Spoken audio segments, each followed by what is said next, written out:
আশা করি সবাই অনেক অনেক ভালো আছেন। আমি আজকে খুবই গুরুত্বপূর্ণ একটা টপিক নিয়ে কথা বলবো, সেটা হচ্ছে ল্যাটিন কম্পারেটিভ। ল্যাটিন কম্পারেটিভ অর্থাৎ এই শব্দটির সাথেই কিন্তু অনেকেই আমরা পরিচিত না। কারণ ল্যাটিন কম্পারেটিভ বলতে কিছু কম্পারেটিভ আছে, যে কম্পারেটিভ ডিগ্রিগুলো অ্যাকচুয়ালি যখন আমরা সেন্টেন্সে পাই তখন আমাদের নরমালি এদের ইয়ার এবং ওয়ার্ড যোগ করে কিন্তু আমাদের এদিকগুলোকে আমাদের আবার পুনরায় কম্পারেটিভ করার প্রয়োজন হয় না। নরমালি কিন্তু আমরা যে ডিগ্রিগুলো পাই তার এই কম্পারেটিভ করার সময় কিন্তু আমরা ইয়ার এবং ওয়ার্ড যোগ করে কিন্তু আমরা কি করি, কম্পারেটিভ ফর্মে কনভার্ট করি। কিন্তু ল্যাটিন যে কম্পারেটিভ ফর্মগুলো আছে নরমালি, যে আমরা যে কম্পারেটিভ গুলো দেখে senior, junior, inferior, superior, prior, ulterior এবং দেখেন পোস্টারিয়র, এই যে শব্দগুলো আছে এগুলো কিন্তু জেনুইন ভাবেই কি আমাদের কম্পারেটিভ ফর্মে থাকে।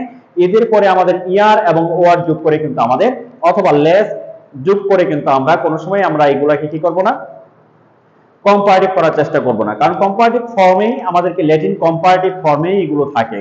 যখন আমরা এগুলোকে সেন্টেন্সে দেখি তখন কিন্তু আমরা নরমালি কিন্তু আমরা যে পূর্বের যে কম্পারেটিভ ফর্ম আমরা সবসময় যেটা জেনে আসি সেটা হচ্ছে দেন দিয়ে কিন্তু আমরা কম্পারেটিভ, দুই পাশের তুলনায় যখন আমাদের কম্পারেটিভ থাকে তখন কিন্তু আমরা দেন ইউজ করে কিন্তু একটার সাথে আরেকটা কম্পেয়ার করার চেষ্টা করি বা কম্পেয়ার করে থাকি।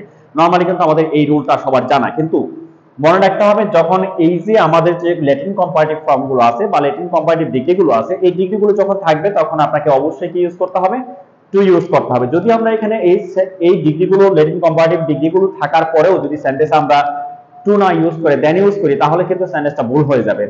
তাহলে যদি আমরা একটা সেন্টেন্স দেখার চেষ্টা করি, চারটা সেন্টেন্সের মধ্যে আমরা এর ইউজ গুলো দেখব। হি ইজ বেটার, তার মানে দেখেন যে বেটার বলতে বুঝি আমরা একটা কম্পারেটিভ ডিগ্রি। এখানে আমাদের বেটার আছে, দেখেন বেটারটা কম্পারেটিভ ডিগ্রি, কিন্তু ল্যাটিন কম্পারেটিভ না। ল্যাটিন কম্পারেটিভ না হওয়ার কারণে কিন্তু আমরা এখানে আমরা দেন ইউজ করতে পারবো, এইখানে আমরা দেন ইউজ করতে পারবো ইউ আর।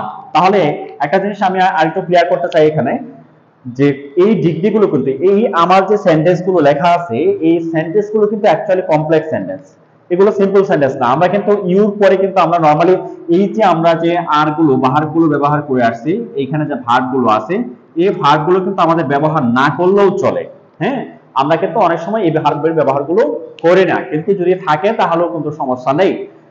আচ্ছা, তারপর দেখেন বাংলা ইজ ইজিয়ার ইংলিশ, তার মানে দেখেন যে ইংলিশ যখন আমাদের আছে তার মানে দেখেন ইংলিশটা হচ্ছে, ইংলিশ বাংলাকে কার সাথে কম্পেয়ার করা হচ্ছে, ইংলিশের সাথে কম্পেয়ার করা হচ্ছে। তার মানে Bangla is easier than English, Bangla হচ্ছে তার চাইতে ইংরেজির চাইতে কি আমাদের সহজ। তাহলে আমরা এইখানে যেহেতু ল্যাটিন কম্পারেটিভ নাই, এই কম্পারেটিভ গুলো না থাকার কারণে আমাদের আনসার এখানে আমাদের দেন ইউজ করতে পারবো, রাইট হবে। বাট দুইটা সেন্টেন্স আমরা নিচে আছে এবং এই সেন্টেন্স গুলোর ক্ষেত্রে he is junior dash I, তাহলে দেখেন এইখানে কিন্তু অবশ্যই we have to use to, আমাদের কি ইউজ করতে হবে, টু ইউজ করতে হবে। যদি আমরা এই সেন্টেন্সে কিন্তু টু ইউজ না করি তাহলে কিন্তু আমাদের সেন্টেন্সটা ভুল হয়ে যাবে। You are not senior to him, him হবে না, হিম হবে না। তার মানে দেখেন এখানে কিন্তু অনেকেই অবজেক্টিভ ফর্ম লেখার চেষ্টা করেন। এইখানে যদি আমরা অবজেক্টিভ ফর্ম লেখার চেষ্টা করি, আরেকটা মজার বিষয় হচ্ছে দেখেন এই টুটাকে কিন্তু আমরা এখন, এই টুটাকে কিন্তু আমরা প্রিপোজিশন বলা যাবে না, এই টুটাকে প্রিপোজিশন বলা যাবে না, এখন বলতে হবে কি কনজাংশন। এখন কি আমাদের এই সেন্টেন্সে হচ্ছে আমাদের কনজাংশন, এই সেন্টেন্সে জাস্ট এই সেন্টেন্সে আমাদের এটাকে কনজাংশন বলতে হবে, কারণ সে বিহেভ করতেছে কার মতো, কনজাংশনের মতো। এবং যেখানে আমাদের দেন ইউজ করছে উপরের যে সেন্টেন্সটা আছে তার মানে দেখেন এটি হচ্ছে আমাদের প্রিন্সিপাল ক্লজ, এটি হচ্ছে আমাদের সাবঅর্ডিনেট ক্লজ। এবং দেখেন নিচের সেন্টেন্সও ঠিক এরকম, আমরা যেহেতু আমরা সবাই জানি যে টুটাকে আমরা নরমালি সবাই কিন্তু প্রিপোজিশন হিসেবে জানি, কিন্তু এই সেন্টেন্সে কিন্তু এই প্লেসটাতে টুটা কিন্তু প্রিপোজিশন বলা উচিত হবে না, কারণ টুটা এখানে প্রিপোজিশনের কাজ করে নাই। যদি আমরা প্রিপোজিশনের কাজ করতো টু এর পরে নরমালি কিন্তু আমরা এখানে হি লিখতে পারতাম না, নরমালি কিন্তু আমাদের লিখতে হইতো কি, আমাদের হিম লিখতে হইতো। যেমন একটা সেন্টেন্স আমি দেখাই, যে যদি বলি আমরা আই অ্যাম, হ্যাঁ আই অ্যাম নন টু, এখন এই সেন্টেন্সে কিন্তু আমরা হিম লিখবো, কারণ এই সেন্টেন্সে এই টুটা হচ্ছে প্রিপোজিশন। হ্যাঁ, এই সেন্টেন্সে এই টুটা হচ্ছে আমাদের preposition, that's why we have to use objective form of the pronoun. তার মানে কি আমাদের সাবজেক্টের কি ব্যবহার করতে বলা হচ্ছে, বা ব্যবহার করছে আমরা কি প্রোনাউন, অবজেক্টিভ ফর্ম ব্যবহার করছি। কিন্তু এইখানে দেখেন আমাদের এই টুটা যেহেতু আমাদের প্রিপোজিশন না বা প্রিপোজিশনে কাজ করে না, তার মানে দেখেন অবশ্যই আমাদের কি ব্যবহার করতে হবে, এখানে আমাদের সাবজেক্টিভ ফর্ম ব্যবহার করতে হবে, because it's a complex sentence.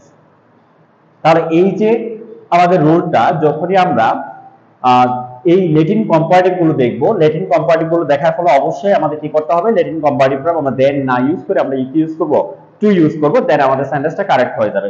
আমি আবার একটু রিপিট করতেছি, সেটা হচ্ছে দেখেন ল্যাটিন কম্পারেটিভ ডিগ্রির ক্ষেত্রে সিনিয়র, জুনিয়র, ইনফেরিয়র, সুপারিয়র, পিরিয়র, আলটারিয়র, মোস্টারিয়র, এই যে ডিগ্রিগুলো আছে আমাদের, এই যে আমাদের ডিগ্রিগুলো, এই ডিগ্রির পরে দেখেন আমরা নরমালি কিন্তু দেন ইউজ করি, কিন্তু দেন ইউজ করলে আমাদের এই ডিগ্রিগুলোর ক্ষেত্রে দেন ইউজ করলে সেখানে আমাদের কি হয়ে যাবে, ভুল হয়ে যাবে।